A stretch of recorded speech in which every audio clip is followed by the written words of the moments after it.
What's up, everybody? Welcome back to the channel. Today is the 25th of February 2025, and we did have a medical helicopter crash overnight with AirLink, which is a service. It's a hospital-based service out of the Novant health system, and this occurred in eastern North Carolina. So we'll get into it here, so stay tuned and we'll be right back.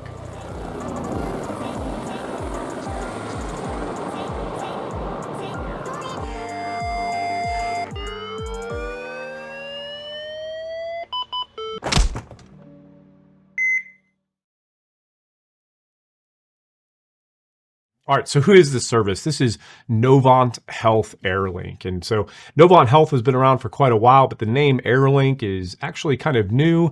They were previously called MedFlight also through Novant, but that was through the operator of MedTrans. Last year, I think it was sometime in the late fall, September, October, something like that, Novant parted ways with MedTrans and took on Apollo as their operator for the mechanics and the pilots and the actual aircraft. And so they did fly EC-135s, and now they still fly EC-135s along with some 145s. And the livery was this super cool purple livery that you might have seen because it was around for quite a while. Now, this is a pretty in-depth hospital-based system. They have obviously the critical care aviation with the EC-135s and the EC-145s, but they also have critical care ground transport and even other ambulances as well. But this crash happened with one of their EC-135s. And the particular aircraft we're talking about is tail number November 930 November Hotel, which is this pretty cool 2006 model, I believe, EC-135 P2 Plus, with the P just signifying that it has the Pratt & Whitney engines. Remember, on the EC-135, they can actually have Pratt & Whitney engines with P models or Turbomeca engines with the T models, but this had the Pratt & Whitney 206B engines, which are, pretty powerful engines, pretty reliable. They have the FADEC system for their fuel management, and they put out 670 horsepower. So you're talking 1,400 horsepower. It's a pretty powerful aircraft. Very capable aircraft. Pilot sits up front in the front right. Paramedic and nurse would typically sit in the back, but on this particular case, they were probably returning back to base.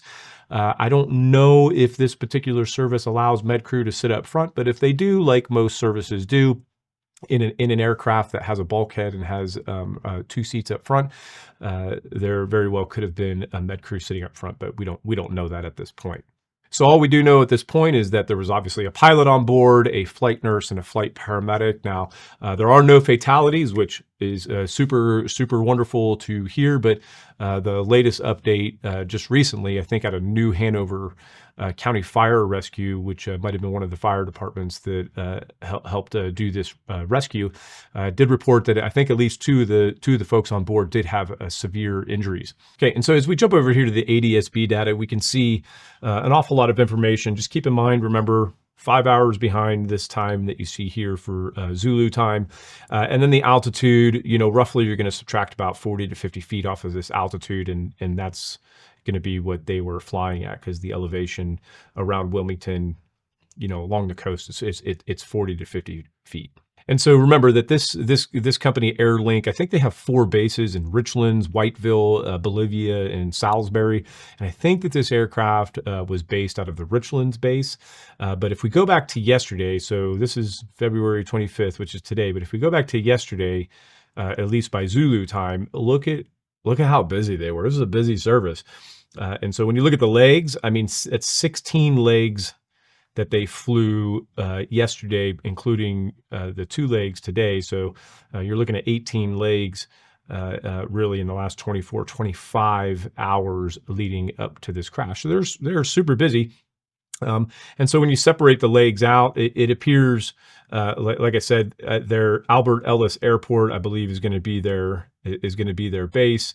And you can see that, at the beginning of that last day, they flew out to this area, picked up a patient, flew him up to Durham, then landed to get fuel, and then they flew home. So that's a long flight in itself. But then they picked up another patient in the same area over here in Jacksonville, flew him down to Wilmington, and then back to base. Then they picked up another patient in Jacksonville, down to Wilmington, and then back to base again.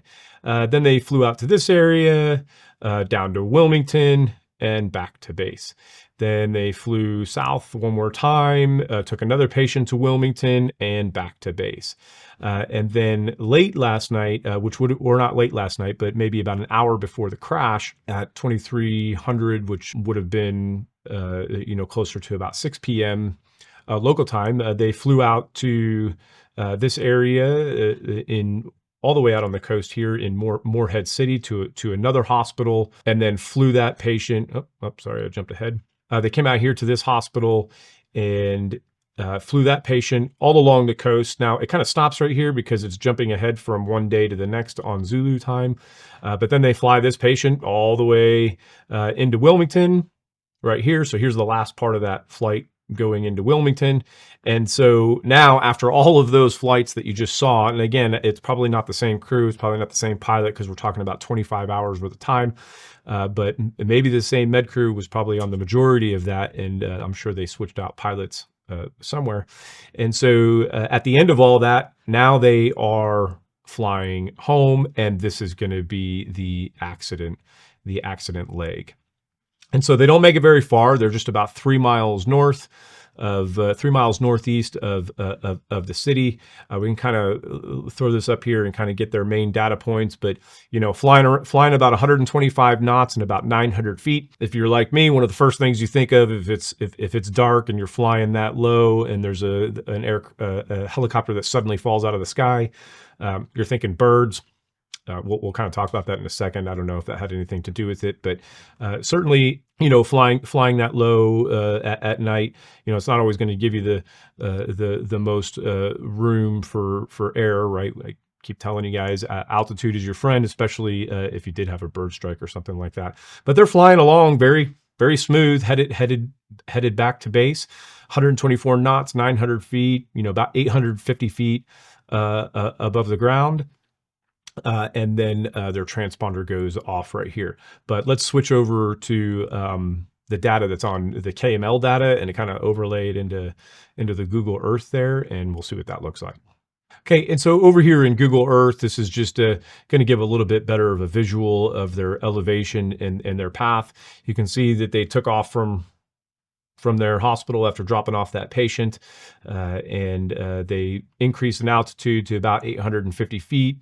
And we'll kind of turn this a little bit sideways here so we can see their path. And they're flying in this northeasterly track. They fly over the city, and they only get about 2 or 3 miles. And then right about here is where their transponder turns off, just north of this Sidbury Road. So they're flying along. There's no evasive maneuvers or anything. There's no circling or anything like that I can see. I mean, you can obviously see it right here. And their transponder goes out here, but that's not necessarily where they went down. There's a pretty big wooded area here, and the reports are this Holly Shelter Road right here is the general area where they went down. So that's quite a wooded area to go down after dark in one of these aircraft, and I'm super stoked that they were able to be found. And so ground EMS and ground fire were obviously called right away. They got a report of a helicopter crash. Don't know who called that in, if one of these local neighbors heard it, or if the pilot gave a mayday and it came from their dispatch. I don't know. But I did see some reports that they dispatched some drones and they dispatched rescuers and searching for them. I even read one thing about a hunter who was searching for raccoons, and he's the one who actually found them. I'm not sure if that's actually true, but I saw that actually published in 2 different spots. But they were found, and it sounds like all 3 of them are alive, and it does sound like 2 of them have severe injuries, though. And next we can look over and kind of look at what the weathers are. We can look at the METAR here, and I'm guessing that this would be the one. So this would be today, February 25th, at about 00:53 Zulu time. So maybe 5-10 minutes after the crash. And basically what this is showing is that, there were no winds. There was plenty of visibility. It was clear. The temp and the dew point were separated by 5 or 6 degrees Fahrenheit. And so as far as the weather reporting goes, even you can look before and after. The weather appeared completely clear without any issues.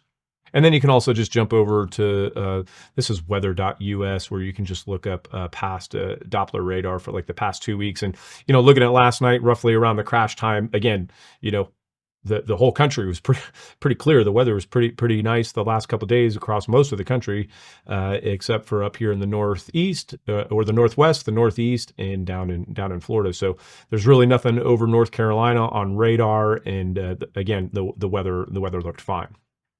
But let's look over at the bird stuff. Okay, and so you guys have heard me talk about birds before. There's been several crashes. There was one here in Oklahoma just a year ago that claimed the lives of 3 people, one of whom was a buddy of mine.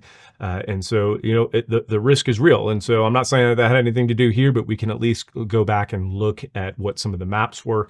Now, this one's pretty good. This is birdcast.info, and it will go back, I believe, almost a little over 24 hours. And so purple just means, if it's black, that means that there's no risk at all. And if it's purple, that's showing that there's a low risk. And then if you get into the brighter colors of orange and yellow, that means there's a high risk. And so right about here, where my mouse is right now is going to be the Wilmington area. And you can see, that up through today, last night and today, there is a little bit of a risk of migratory birds that is coming through this area. This is a big marshland. There's a lot of birds in that area. And so you can see that there is a low risk. It doesn't say that it's moderate or anything like that, but there certainly is a low risk that's listed throughout the general Virginia and North Carolina area. But remember, we also have multiple systems, and another system is kind of the bird avoidance model, or called the BAM, which can kind of be integrated into this avian hazard advisory system, which can kind of give you some risk for an area. And so if you just choose airfields, you can go to this website, which is usahas.com, and choose airfields, especially if it's close to a big airfield. And we could choose the date. We can just choose, yesterday, and then we'll choose Wilmington International Airport, and we can overlay it into different ways. You can import it into Google Earth, but you can just click Google Maps and it'll open up Google Maps here. And you can see that Wilmington does actually have, if you click on it, it does have a low risk. So there is, kind of conjoining with that other model I showed you. It's not a zero risk, so it's a little bit elevated, and it's a low risk. And if you check it for today, so remember we're talking, that was yesterday on the 24th, but if you check it for today, and you kind of just leave the Zulu hour as it is and go back to Google Maps, come down to Wilmington, and again, still looking at a low risk. But like I said, the good news is that all 3 of these people are alive.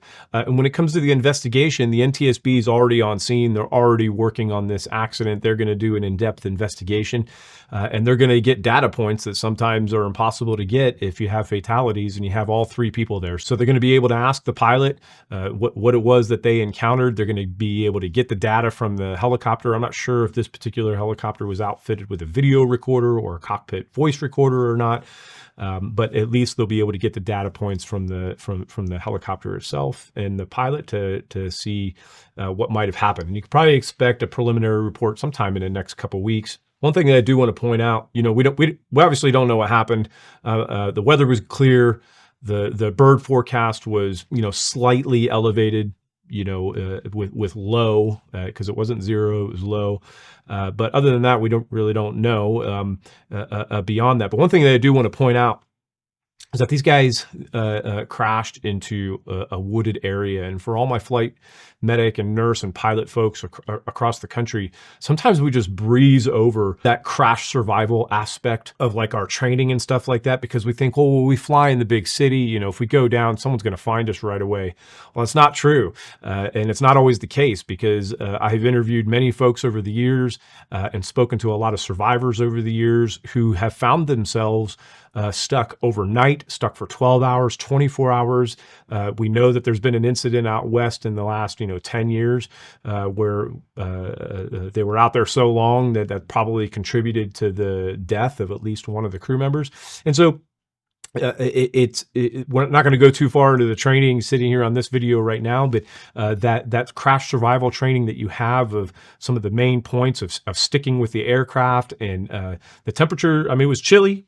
It wasn't freezing, but 39 degrees or 40 degrees is still pretty cold. And so if you don't have a jacket or something like that and you're stuck out there for a long time, that can definitely make things worse, especially if you have traumatic injuries, because you becoming colder is just going to make your own trauma even worse. And it sounds like it took rescuers about 90 minutes to find them. So whatever tools they utilized to be found and to call for help, whether it was GPS or their ELT on the aircraft or just shouting and screaming, kudos to the crew for being able to stick it out and make it out of this accident, and kudos to the rescuers to be able to find them and locate them in time and get them to their definitive care. I look forward to see what the NTSB comes up with, but that's all we've got for now. And stay tuned until next time. And y'all be safe, fly safe, and take care.